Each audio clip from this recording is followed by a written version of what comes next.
আজকে সকাল সকাল চলে আসলাম কিভাবে আলুর জমিতে মানে ভুড়ো দেওয়া হয় সেটা আজকে ভিডিও করে তোমাদেরকে দেখাবো।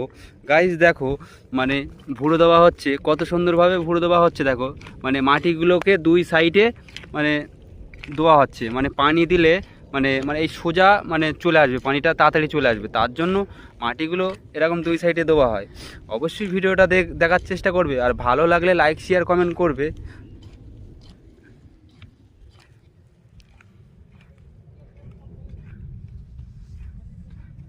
মানে দুই সাইডে এরকম মাটি দিলে মানে মানে আলুটা মানে মানে নীল হবে না, অ্যাকচুয়ালি পুরো আলুটা মানে এরকম সাইডে মানে ভালো হবে, পরিমাণে ফলনটাও ভালো হবে, কালারটাও ভালো আসবে।